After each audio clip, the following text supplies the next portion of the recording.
Hello to all the amazing listeners and football fans out there, and welcome back to your favorite football podcast, Gaffer's Advisor.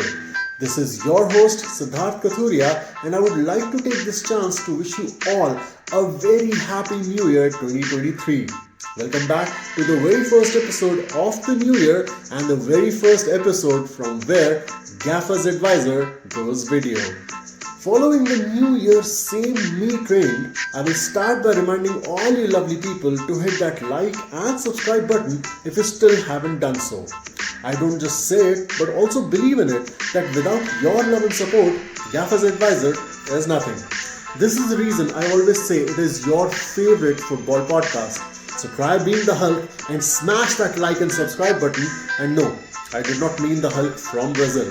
We're not talking about him, we're talking about Hulk Smash. So please go ahead and smash that like and subscribe button and make this new year a Gaffer's Advisor year. Now, apart from the personal resolutions and achievements, there are just three reasons that warrant a person to be happy and be smug about it in 2023.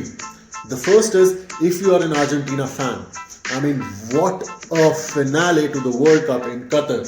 Apart from the dream coming true for Lionel Messi, one of the GOATs, an amazing personal landmark for Kylian Mbappe on becoming only the second ever player to score a hat-trick in a FIFA World Cup final. The second reason to be happy and smug is if you're an Arsenal fan. Leading the table, heading into the new year, being 5 points clear is the closest Arsenal has come to the title since they led the table back in January 2016. The third and final reason to be smug and happy about it in 2023 is if you're Cristiano Ronaldo.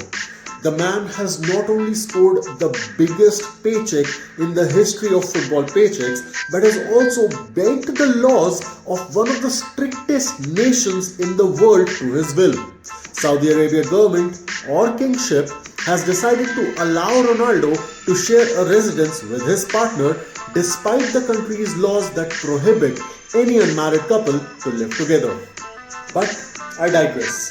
I mean, we are here to talk about the greatest sport on the planet and the best, arguably the best and the most competitive domestic league in the world, the Premier League.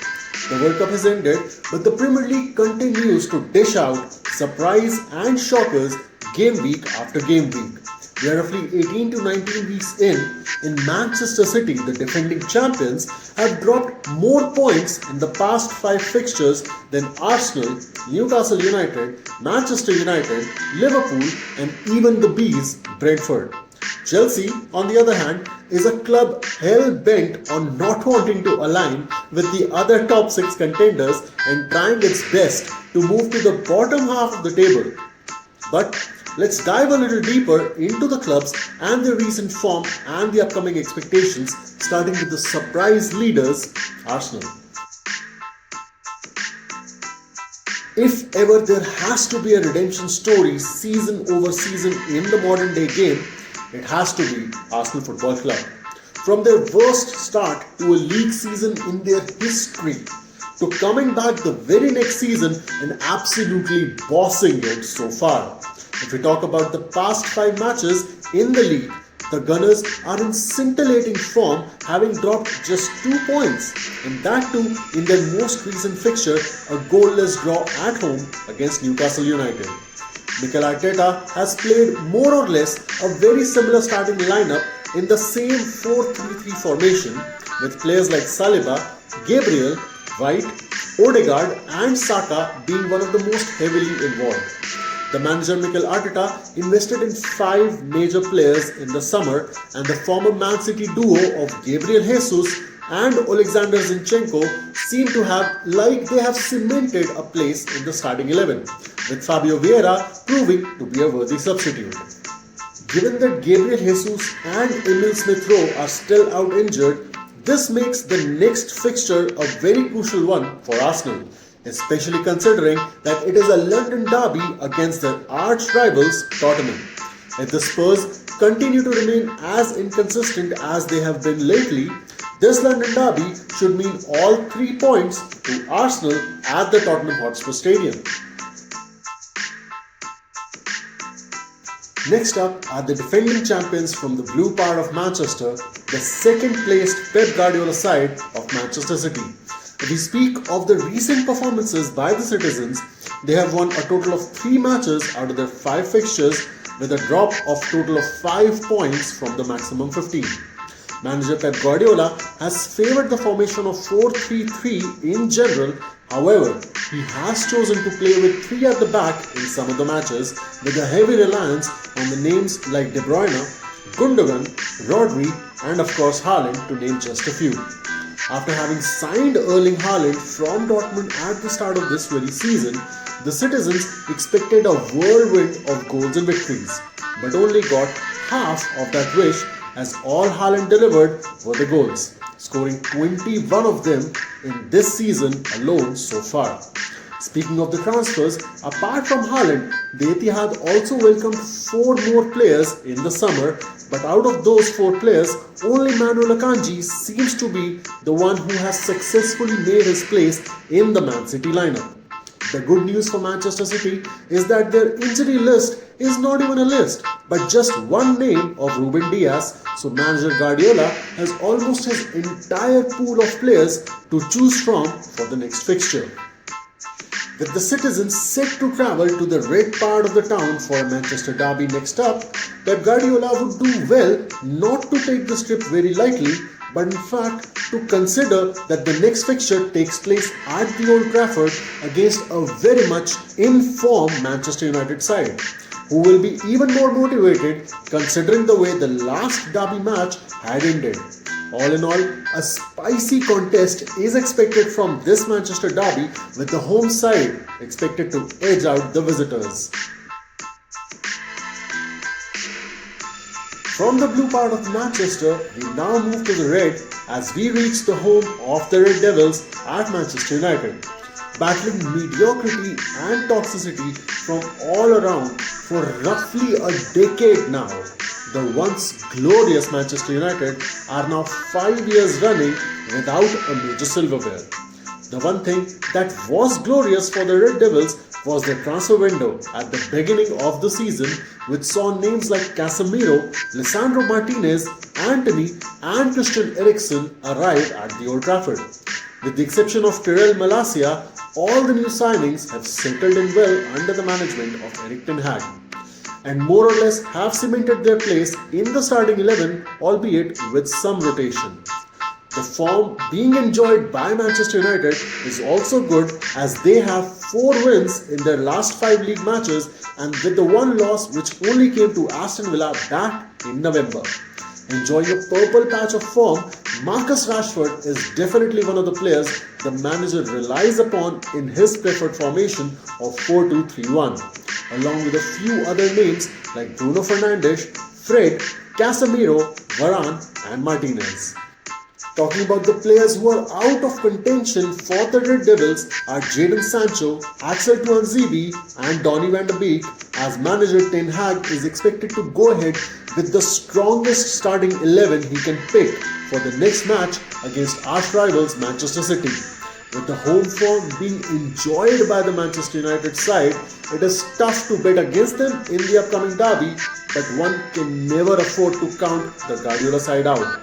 Still, the prediction is 3 points to the home side in a very exciting and spicy fixture. We started this episode in London at the Emirates, and now it is time to get back to London, specifically to North London and to the home of Spurs. Currently sitting in the 5th place, the Antonio Conte side seems to have lost the momentum with which they began or kicked off this very season. Recording just 2 victories out of their 5 last matches, Spurs have begun testing the patience of their fans, especially after their recent loss to Aston Villa.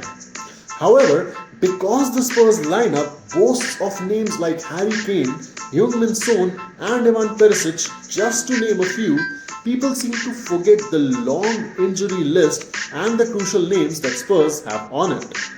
With key performers like Kulusevski and Richarlison on that list, and Bentancur and Bissouma having missed matches here and there due to injury, the reason behind the recent results becomes a little more clear. Talking about the new signings, the likes of Christian Romero, Yves Bissouma, Clement Longley and Ivan Perisic have done really well to settle in the lineup and become a key part of the play, and even Richarlison has made waves before he was put out of contention by injury. Manager Antonio Conte has preferred to play 3 at the back this season with Spurs and has gone with a 3-4-2-1 formation with Harry Kane leading the attack. With arch rivals Arsenal visiting the Tottenham Hotspur Stadium for the very next fixture, it will be interesting to see if Antonio Conte can conjure up some Italian recipe to pacify the fans who are hungry for consistency, hungry for points and hungry for a top 4 finish. It is now time to take another detour from London and get on board the train to Liverpool, where Jurgen Klopp and his men sit in the 6th spot, 7 points off the top 4. Now in the ongoing season, the Reds have done well to beat the likes of Spurs and Man City, but their overall win percentage so far lies below 50%. If we talk about just the last 5 matches, Liverpool can boast of 4 victories and just 1 loss, which ironically was suffered in their most recent Premier League match, and that too against Brentford, adding it to a list of shock losses suffered this season. Talking of the squad that the Reds have, manager Jurgen Klopp added names like Fabio Carvalho, Calvin Ramsey and the big ticket signing of Darwin Núñez at the beginning of this season, along with a loan spell for Arthur Melo from Juventus. So far, only Núñez seems to have made somewhat of a place in the playing 11, while Calvin Ramsey and Fabio Carvalho have seen the bench more often than not. Arthur Melo has joined the injury list of Liverpool that contains names like Virgil van Dijk, Luis Diaz and Diogo Jota, but the good news however for Liverpool fans is that Bobby Firmino and James Milner can return to the action very soon. Now the Reds manager Jurgen Klopp has utilized various formations, but his reliance on 4-3-3 formation and on key players like Thiago, Van Dijk, Salah and Fabinho among a few others is highly evident. For their next match, Liverpool will travel to face Brighton, but with key names like Van Dijk, Jota and Diaz missing from action, it will be interesting to see what lineup Klopp picks. The fixture at the Amex Stadium becomes even more interesting as Brighton are just 1 point behind Liverpool and have 2 back-to-back victories in all competitions to ride the momentum. 3 points are expected on the road for the men from Anfield, but Brighton is expected to make it extremely tough for Jurgen Klopp and his squad. Last but not the least, we get back to London, to the Stamford Bridge, to the home of Chelsea FC. Chelsea not only wraps up the top 6 contenders for this episode of Gaffer's Advisor, but Chelsea also wraps up the top half of the league standings at present as they are currently placed in the 10th spot. In what can be summed up as a horrible display so far this season from the London-based Blues, they have recorded just one win from the last 5 fixtures that consist of 3 losses. The latest loss for Chelsea came against the very club that has beaten the Londoners 3 times in 3 different competitions so far this season, Man City. With this, they are also the only other club in the top 6 contenders along with Liverpool to have a less than 50% win rate this season. In a bid to boost the squad following a strong finish last season, manager Graham Potter brought in some big names of Raheem Sterling, Koulibaly, Cucurella, Aubameyang and Wesley Fofana among others. The big ticket names have slotted in well and in line with Graham Potter and his plans, but the injuries have hit the Blues on a very consistent basis. And the list of injured players has a lot of names upon which Chelsea and Chelsea fans alike rely. Names like Christian Pulisic, Reece James, N'Golo Conte and number one choice goalkeeper Edouard Mendy are on that injury list along with new signings of Raheem Sterling and Wesley Fofana. The good news, however, for Chelsea fans is that Aubameyang, Ruben Loftus-Cheek and Ben Chilwell are expected to return to the first team action very soon. Now the manager has played several formations throughout the season, but the ones that he seems to be favouring the most are either 4-2-3-1 or 3-4-2-1, indicating a very heavy reliance on the defence and on the defensive midfielders to control the game. If only it would pay off. With the injuries hitting the club hard, the manager shows a heavy reliance on names like Azpilicueta, Mason Mount and Jorginho among others who are currently fit. With a midweek trip to Fulham, followed by hosting the Eagles at home, Graham Potter certainly has his hands full.